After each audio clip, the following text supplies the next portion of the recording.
दोस्तों, आप सभी का एक बार फिर से हमारे ट्रिपल पी नॉलेज चैनल में बहुत बहुत स्वागत है।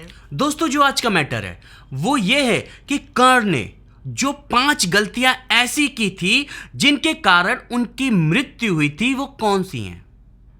दोस्तों, कर्ण एकमात्र ऐसे महाभारत के पात्र थे जिन्होंने कोई भी गलती जानबूझ के नहीं की थी। उसके पीछे कोई ना कोई वजह थी, कोई ना कोई था। तो दोस्तों, आज हम इसी टॉपिक पे बात करने वाले हैं। और अगर अभी तक आपने मेरा चैनल सब्सक्राइब नहीं किया तो प्लीज चैनल को सब्सक्राइब करिए, लाइक करिए और शेयर करिए। हाँ दोस्तों, और अगर हमें इंस्टाग्राम पे फॉलो करना है तो आप वहाँ पर भी हमें फॉलो कर सकते हैं। मैं डिस्क्रिप्शन में लिंक दे दूंगा। निधि को कर सकते हैं, मुझे कर सकते हैं। निधि वहाँ पर अपना डांस का वीडियो डालती है और मैं कुछ भी डालता हूँ। तो दोस्तों, फॉलो करिए और मैं वहाँ पर आपका किसी भी सवाल का जवाब देता हूँ। तो आइए वीडियो शुरू करते हैं।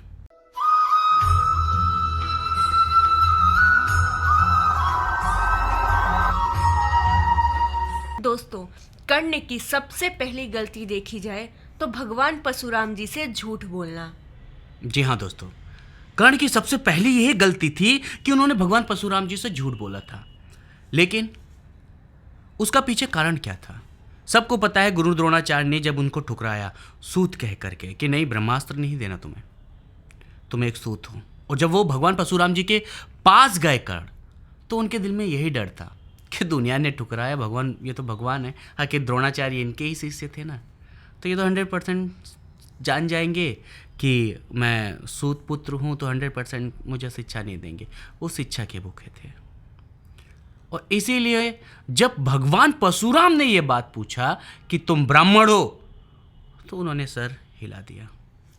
सबसे पहली गलती उनकी ये थी जिससे उनको भगवान परशुराम ने श्राप दिया। दोस्तों, कर्ण की दूसरी गलती थी इंद्रदेव को कवच और कुंडल देना। जी हाँ दोस्तों, कर्ण की अगर देखा जाए सबसे बड़ी गलतियों में से ये गलती थी कि उन्होंने इंद्रदेव जी को अपना कवच और कुंडल दे दिया था।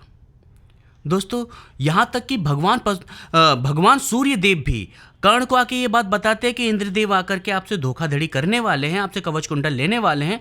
तो कर्ण बोलते हैं, मैं दानी हूँ और मुझे अगर भगवान इंद्रदेव आकर के मुझसे कुछ मांगते हैं और मैं ना दूं, ऐसा हो ही नहीं सकता।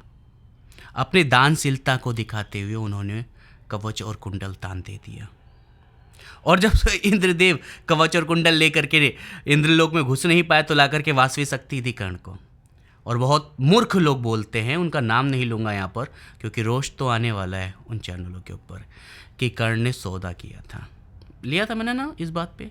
तो चलो अभी नेक्स्ट समझते हैं, ये बाद में बात करेंगे। दोस्तों, और कर्ण की तीसरी गलती थी सर्पराज को अपने तीर पे आने से मना करना। जी हाँ दोस्तों, जब महाभारत का युद्ध चालू था तो अंगराज कर्ण एक बार अर्जुन के ऊपर एक ऐसा प्रहार करते हैं जिस प्रहार पर एक सांप आकर के बैठ जाता है। और वो सांप आकर के जैसे ही अर्जुन को डसने वाला होता है, तो भगवान श्री कृष्ण वहीं पर रथ को अपने अंगूठे से दबा देते हैं, जिससे कि अर्जुन बच जाता है और वो सिर्फ अर्जुन के मुकुट पर ही हमला कर पाता है। दोस्तों, खांडव वन में जब दहन कर रहे थे, खांडव दहन हो रहा था खांडव वन का, तब ये सर्प वहाँ बच जाता है और अर्जुन से बदला लेने के लिए आता है। तो दोस्तों, एक बार तो ये नहीं डस पाता है, तो दूसरी बार फिर कर्ण के पास जाता है। तो कर्ण से बोलता है, अब की बार आप मुझे फिर से बैठाओ, मैं अर्जुन को मार दूंगा। तो कर्ण कहते हैं, अगली बार तो तुम धोखे से बैठ गए थे, अगर इस बार तुमने ऐसा कुछ किया तो मुझसे बुरा कोई नहीं होगा और मैं तुम्हें बैठा नहीं सकता। और ये कह करके सर्पराज को मना कर देते हैं कर्ण। दोस्तों, अब अगला समझते हैं। और उनकी चौथी गलती थी ब्राह्मण के बछड़े को बाण लगना। जी हाँ दोस्तों, उनकी चौथी गलती बड़ी गलतियों में से गिना जाता है, क्योंकि जब वो अपना शब्द भेदी बाण का प्रयोग कर रहे थे, तो कहा जाता है कि उसी प्रयोग में वो गलती से एक बछड़े को मार देते हैं। अब इसके पीछे मैंने एक कहानी भी सुनाई थी अगली वीडियो में कि ये हकीकत है कि नहीं हकीकत है, कि इंद्रदेव का हाथ इसमें था या नहीं। वो आप देखना चाहते हो तो मैं डिस्क्रिप्शन में लिंक दे दूंगा, आप जाके देख लीजिएगा। और आई बटन पे भी कन्विंस कर देता हूँ इस वीडियो को, तो आप यहाँ से भी देख सकते हो। दोस्तों, ये गलती थी कि ब्राह्मण ने उनको फिर श्राप दिया, जैसे मेरा बछड़ा मरा वैसे तुम भी मरोगे। ये भी कर्ण की गलती थी या नहीं, ये मुझे आप बताइएगा। मेरे हिसाब से तो ये कर्ण की गलती एकदम नहीं थी, उनसे ये अनजाने में हुआ था। दोस्तों अब अगला समझते हैं। और उनकी 5वीं गलती थी माता कुंती को वचन देना। जी हाँ दोस्तों, कर्ण ने अपनी माता कुंती को यह वचन दिया था कि उनके 5 पांडव हमेशा जीवित रहेंगे। यानी कि अगर कर्ण मरता तो अर्जुन जीवित रहता, और अर्जुन मरता तो कर्ण जीवित रहता। और 4 पांडव नकुल, सहदेव, युधिष्ठिर और भीम को तो कर्ण छूना ही नहीं चाहते थे। वो बोल दिए थे कि मैं उनको मारूंगा ही नहीं कभी। और ये वचन दे करके देखा जाए तो कर्ण ने बहुत बड़ी गलती की थी कि अगर वो चाहते तो शुरुआत में ही उन 5 पांडवों को मार देते तो दुर्योधन कौरवों की सारी सेना बच जाती, लेकिन उन्होंने ऐसा नहीं किया। अरे वो ये भी जानते थे, वो तो अर्जुन को भी नहीं मारना चाहते थे, और इसलिए वो अर्जुन को नहीं मारना चाहते थे क्योंकि उनको पता था ये मेरा छोटा भाई है।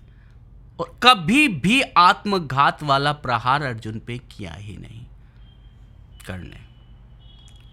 हाँ, कभी कभी गुस्से में आकर के उन्होंने, बहुत गुस्सा जब आ गया कि कभी मेरे भाई को मार दिया, कभी दुर्योधन के उसको मार दिया अर्जुन ने, कभी भीम ने मार दिया, तो गुस्से में आकर के एक बार भीम को भी घसीटा था, पता है आपको। अर्जुन को भी एक बार भार्गवास्त्र चला दिया था, एक अक्षौणी सेना एक ही बार में मार दी थी।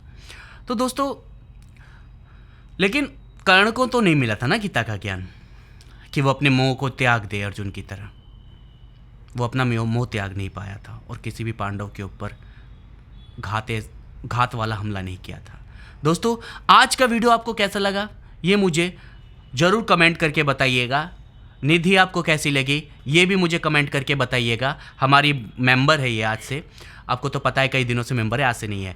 और दोस्तों, अगर हमें अभी तक आपने सब्सक्राइब नहीं किया तो सब्सक्राइब करिए और लाइक करिए और शेयर करिए। हाँ दोस्तों, और हमें इंस्टाग्राम पे फॉलो करिए। निधि वहाँ पर अपना डांस का वीडियो डालती है और मैं अपना कुछ भी डालते रहता हूँ, मज़ा मस्ती करता रहता हूँ इंस्टाग्राम पे। लेकिन सबसे बड़ी बात है कि मैं आपको 100% वहाँ रिप्लाई देता हूँ आपके हर सवाल का। तो जाइए इंस्टाग्राम पे हमें फॉलो करिए। मिलते हैं अगले वीडियो में।